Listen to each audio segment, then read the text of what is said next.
Hello, today we will discuss about object oriented programming and its basic concepts. So what is object oriented programming? So it is defined like this one. Object oriented programming is a programming style that is associated with concept of class and objects and various other concepts involving around these two like data abstraction and encapsulation, inheritance, polymorphism, dynamic bonding, message passing, etc. So this diagram shows what we have defined. So object oriented programming is all about classes and objects, and other concepts are associated with this like data abstraction and encapsulation, inheritance, polymorphism, dynamic bonding, message passing, etc. Then let us discuss what is objects. Objects are the basic runtime entities in object-oriented programming.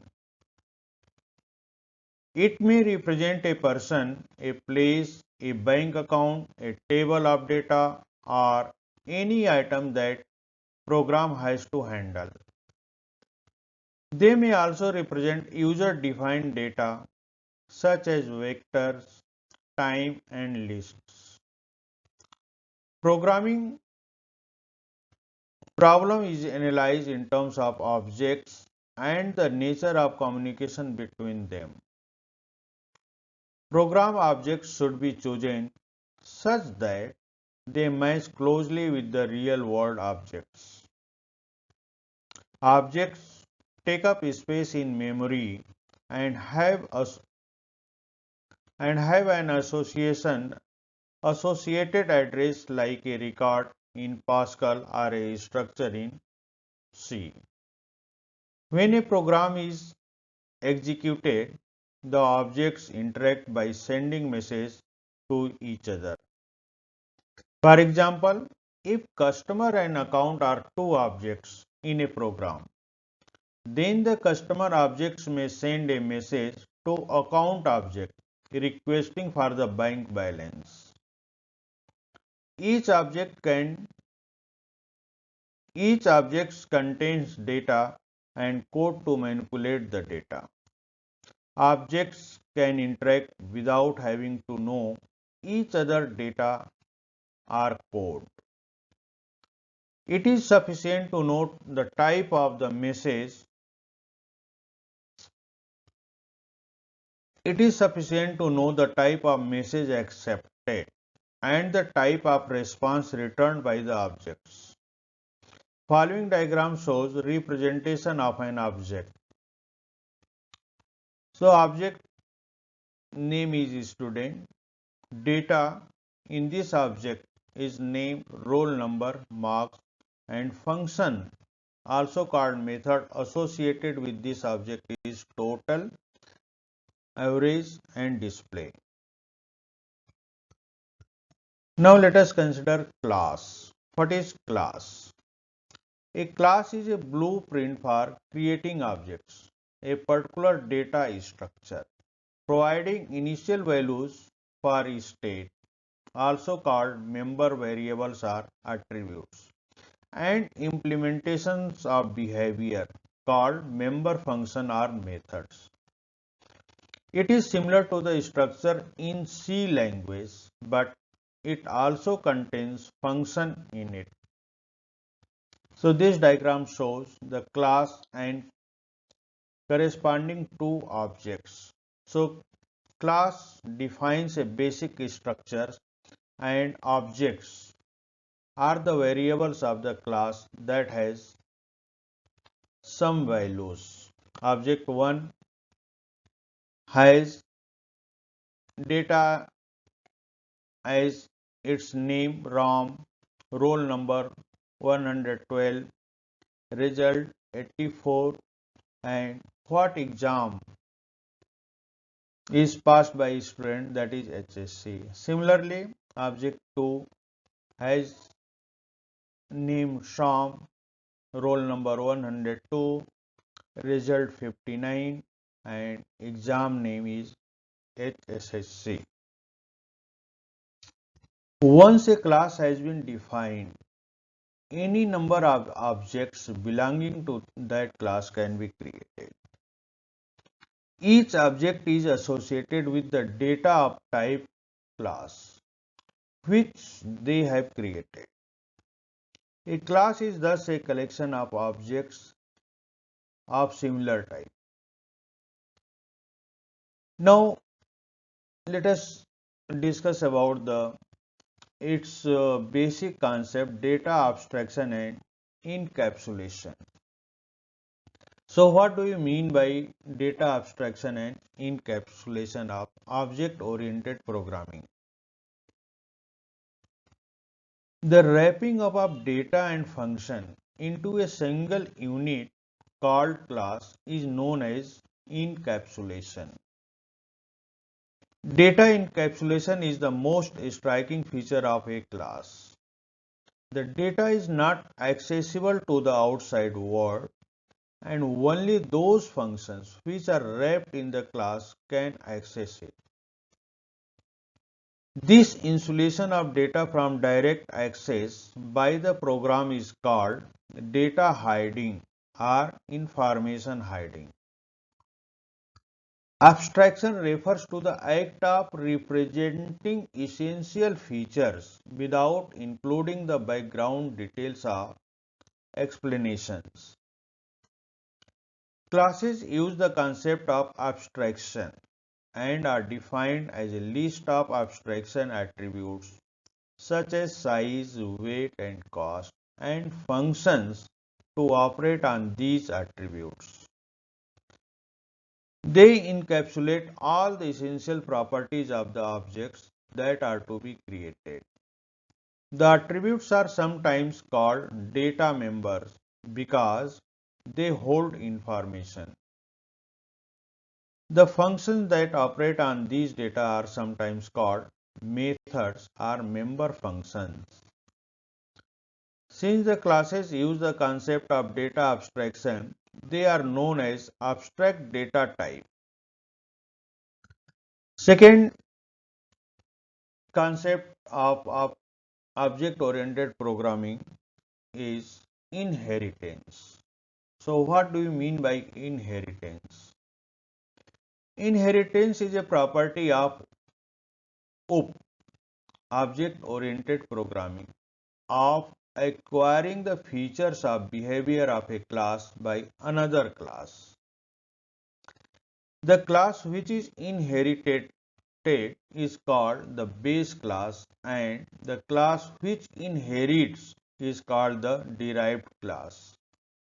So when a derived class inherits a base class, the derived class can use all the functions which are defined in base class, hence making code reusable. They are also called parent and child class. Inheritance is a way to reuse once written code again and again. Next concept of object-oriented programming is polymorphism. Polymorphism is another important OOP concept. Polymorphism is a Greek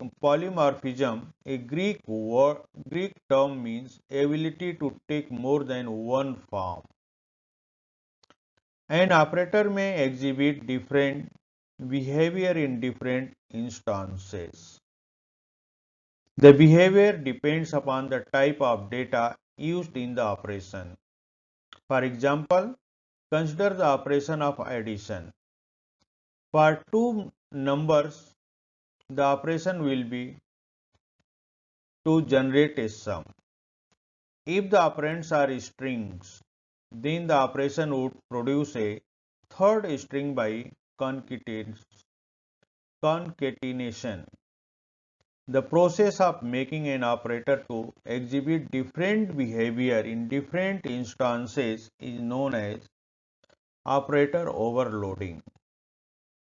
This is a This is sometimes similar to a particular word having several different meanings depending on the context. Using a single function name to perform different types of tasks is known as function overloading. Polymorphism plays an important role in allowing objects having different internal structure to share the same external interface. This diagram shows the polymorphism, and with this diagram, what is polymorphism? That is, this diagram here, draw is the function of shape object. So using this function are circle objects with different internal data structure can draw the circle. Similarly, box of object using the draw function of the shape object and with different internal structure can draw the box, and in a similar way triangle object can draw the triangle. This means that the this means that a general class of operations may be accessed in the same manner even though specific action associated with each operation may differ. Polymorphism is extensively used in implementing inheritance. Then what is meaning of dynamic bonding? Bonding refers to linking of a procedure call to the code to be executed in response to the call. Dynamic bonding, also known as late binding, means that the code associated with a given procedure call is not known until the time of call at runtime. It is associated with polymorphism and inheritance. A function call associated with polymorphic reference depends on dynamic type of that reference. Consider the procedure draw in the previous slide. By inheritance, every object will have this procedure. Its algorithm is, however, unique to each object, and so the draw procedure will be redefined in each class that defines the object. At runtime, the code matching the object under current reference will be called. Then message passing. How the objects pass message with each other. An object-oriented program consists of a set of objects that communicate with each other. The process of programming in an object-oriented language therefore involves the following basic steps. Creating classes that defines objects and their behavior, creating objects from class definitions, and establishing communication among objects.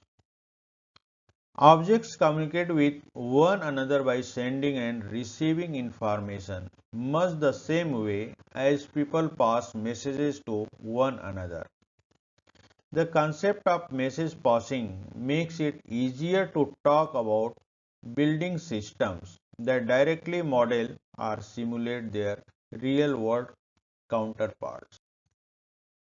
A message for an object is a request for execution of a procedure and therefore will invoke a function in the receiving object that generates the desired result. Message passing involves specifying the name of the function and information to be sent. For example, in this diagram, this message operation is shown. So when an object communicates with another object, it sends a message. Here in this diagram, employees.salary is the name of the function to be called. So this is the machine, and together with this one, information is the name of the employee. So in this way, message, an object can communicate with another object by sending message in which name of the procedure as well as information is sent to the another object. Objects have a lifestyle. They can be created and deployed. They can be created and destroyed. Communication with an object is feasible as long as it is alive. Thus, in this way, we discussed in this lecture what is object-oriented programming and some of the concepts associated with object-oriented programming. So, bye and have a nice day.